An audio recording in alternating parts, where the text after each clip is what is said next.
Hello बच्चों, आज मैं आपको न्यू चैप्टर ऊष्मागतिकी थर्मोडायनेमिक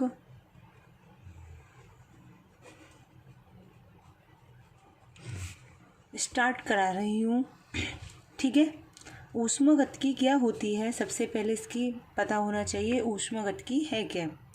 ऊष्मागतिकी भौतिक रसायन की वह शाखा है जिसमें भौतिक व रासायनिक प्रक्रियाओं में होने वाले ऊर्जा या ऊष्मा परिवर्तनों का अध्ययन किया जाता है। ऊष्मागतिकी भौतिक रसायन की वह शाखा है, ये भौतिक रसायन से रिलेटेड है, फिजिकल केमिस्ट्री से, जिसमें भौतिक व रासायनिक प्रक्रियाओं में होने वाले ऊर्जा परिवर्तनों का अध्ययन किया जाता है।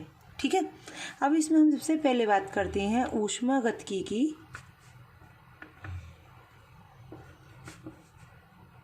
शब्दावली। ऊष्मागतिकी की शब्दावली में, शब्दावली का मतलब इस चैप्टर में कुछ वर्ड्स यूज होंगे, उनके बारे में तुम्हें जानकारी होनी चाहिए। ठीक है, जैसे सबसे पहले हम बात करेंगे निकाय परिवेश। इसे इंग्लिश में बोलते हैं सिस्टम और इसे बोलते हैं हम सराउंडिंग। ठीक है, तो सबसे पहले जो हमारा ब्रह्मांड होता है, पूरा वर्ल्ड ब्रह्मांड जो है वो हमारा निकाय और परिवेश से मिलकर बना है। क्या होता है? जैसे सबसे पहले मैं बात करूं द्रव्य का वह विशेष भाग जिस पर ताप, दाब तथा अन्य कारकों के प्रभाव का अध्ययन किया जाता है और जो शेष ब्रह्मांड से निश्चित सीमाओं द्वारा पृथक रहता है, निकाय कहलाता है।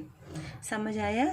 जैसे मैंने कहा मुझे ये डायरी है, इस पर भौतिक कारक जैसे ताप, दाब, अन्य कारकों के प्रभाव का अध्ययन करूं मैं इस वाली डायरी का, तो यहाँ पर ये डायरी हमारी सिस्टम कहलाएगी। और इसके चारों ओर का पूरा ब्रह्मांड, कहीं भी ले लेना किसी भी एरिया, तो वो सब क्या कहलाएगा? हमारा परिवेश। मैंने कहा मुझे इस पेन पर ताप और दाब का अध्ययन करना है या अन्य किसी कारक का अध्ययन करना है, तो ये पेन जो है हमारा वो कहलाएगा हमारा सिस्टम। ठीक है, और इसके चारों ओर का क्षेत्र, चाहे ये डायरी हो चाहे कुछ भी हो XYZ, तो ये सब हमारा परिवेश कहलाएगा। मतलब जिस पर हम अध्ययन करते हैं वो निकाय, और बाकी का ब्रह्मांड का शेष क्या कहलाएगा? परिवेश। मतलब निकाय जो होता है पूर्णतः पृथक होता है। कैसे? फिर से सुनो, द्रव्य का है विशेष भाग जिस पर ताप, दाब तथा अन्य कारकों के प्रभाव का अध्ययन किया जाता है। ठीक है, कि उसे, और जो शेष ब्रह्मांड से निश्चित सीमाओं द्वारा पृथक रहता है। जैसे मैंने कहा मुझे ये वाला मोबाइल है, इस मोबाइल पर ताप, दाब का क्या करना है? अध्ययन करना है। ठीक है, तो इस पर ये अन्य किसी कारक का अध्ययन करना है, मतलब इसके बारे में मुझे जानकारी करनी है। तो इसका मतलब ये पूरा हमारा क्या हो गया? सिस्टम हो गया। और बाकी का पूरा बाहर का एरिया इससे पृथक, इस एरिया से पृथक जितना भी एरिया है वो क्या कहलाएगा? हमारा परिवेश, सराउंडिंग। देखो अब परिवेश की डेफिनेशन, निकाय की सीमा के बाहर, निकाय की सीमा के बाहर का वह क्षेत्र जो निकाय से ऊर्जा व द्रव्य का विनिमय कर सके, परिवेश कहलाता है। जैसे सपोज मैं बात करूं कि एक कप में चाय रखी हुई है, ठीक, तो जो कप है उसके अंदर चाय है, तो हम उस पर अध्ययन करेंगे। तुम देखोगे अगर कप की चाय को कुछ समय के लिए खुला छोड़ दिया जाए तो चाय कैसी हो जाएगी? ठंडी हो जाती है। इसका मतलब ऊर्जा का क्या हो गया? उसमें विनिमय हो गया। तो इसे हम क्या कहेंगे? तो कप में के अंदर जो चाय थी और कप क्या हो गया? हमारा पूरा निकाय। और इसके बाहर, इस कप के बाहर का चारों ओर का वह क्षेत्र जहाँ पर ये ऊर्जा का क्या कर रहा है, विनिमय कर रहा है। चाय धीरे धीरे क्या हो रही है, ठंडी हो रही है, तो ये किसे दे रहा है, वातावरण को दे रहा है। तो ये पूरा बाह्य भार क्या कहलाएगा, हमारा परिवेश। मतलब निकाय की सीमा के बाहर का वह क्षेत्र जो निकाय से ऊर्जा व द्रव्य का विनिमय कर सके, क्या कहलाएगा, परिवेश। ठीक है, समझ में आ गया। जैसे फिर से समझो, एक कप में या एक गिलास में हमारा गर्म पानी रखा हुआ है। अब इस पानी का अगर हम अध्ययन करें तो ये गिलास की सीमा तक ये क्या कहलाएगा, हमारा सिस्टम कहलाएगा। और इसके चारों ओर का पूरा क्षेत्र, पूरा ब्रह्मांड हमारा क्या कहलाएगा, परिवेश कहलाएगा। ठीक है, अब आता है सिस्टम। सिस्टम के प्रकार, मतलब निकाय के प्रकार कितने प्रकार के होते हैं, 3 प्रकार होते हैं। खुला निकाय, बंद निकाय, और एक होता है हमारा विलगित निकाय, आइसोलेटेड। जैसे अब मेरा एक चाय का ही एग्जाम्पल सुनना कि 1 कप चाय है मेरे पास। ठीक, ये कप बना दिया और ये नहीं है। अब इसको अगर बिना ढके खुला ऐसे ही छोड़ दिया, ठीक, तो इसमें जो परिवेश के साथ इसमें क्या होगा, हमारी चाय धीरे धीरे क्या होने लगेगी, ठंडी होने लगेगी।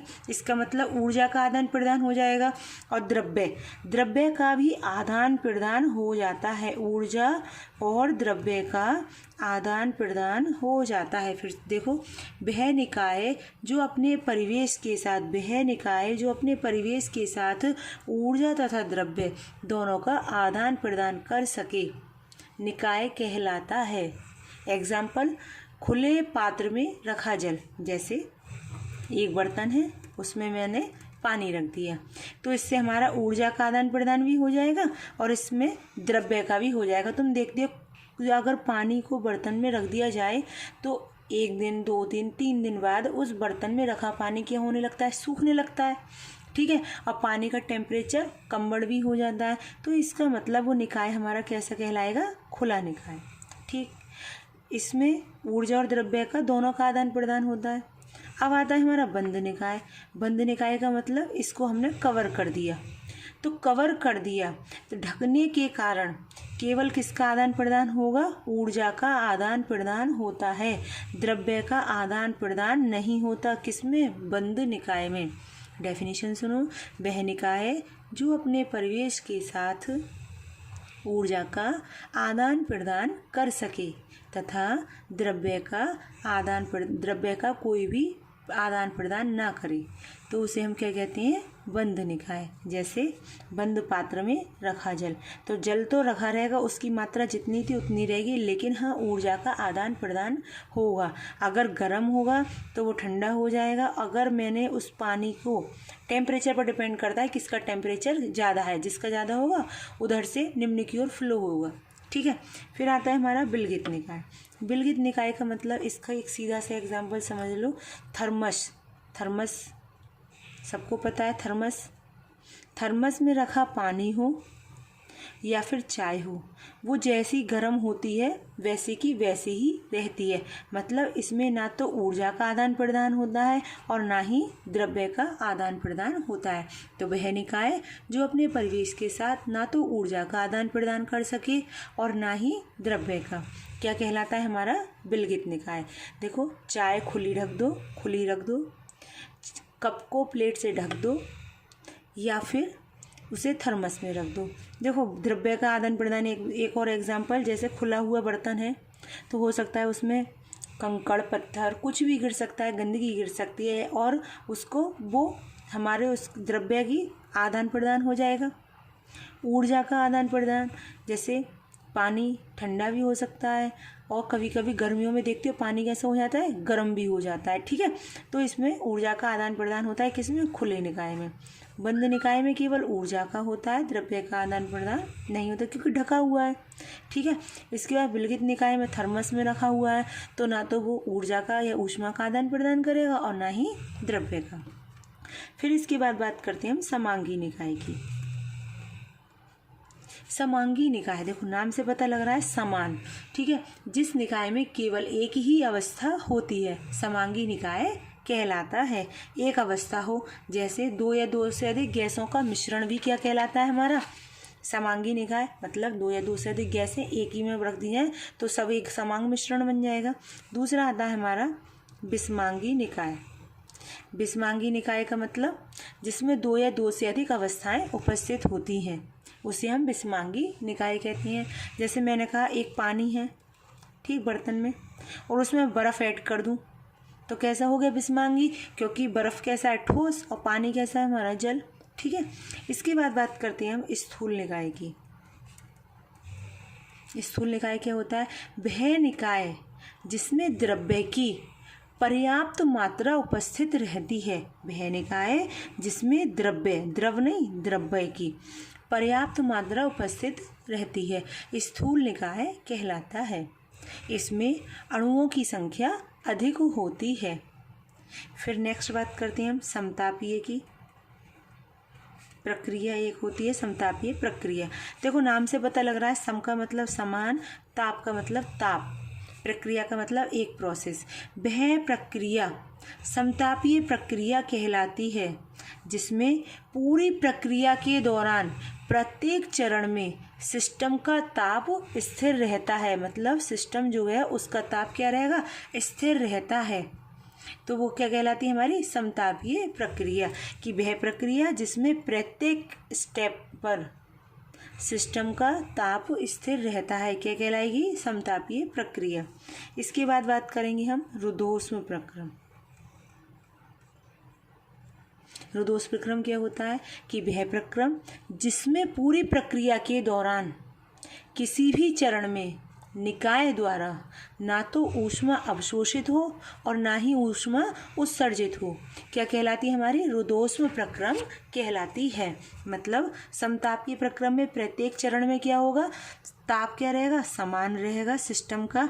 रुद्धोष्म प्रक्रम में क्या होगा कि जिसमें प्रक्रिया के दौरान किसी भी चरण में निकाय द्वारा ना तो ऊष्मा अवशोषित हो और ना ही ऊष्मा उत्सर्जित हो, क्या कहलाता है, रुद्धोष्म प्रक्रम। तो देखो ये बात करी बच्चों आज हमने शब्दावली की, जिसमें हमने बात करा निकाय और परिवेश, सिस्टम और सराउंडिंग। हमें पता है पूरा ब्रह्मांड हमारा निकाय और परिवेश से मिलकर बना है। निकाय जिसके बारे में जिसका हम अध्ययन करते हैं वो क्या कहलाता है, हमारा निकाय, और उसके बाहर का क्षेत्र क्या कहलाता है, परिवेश।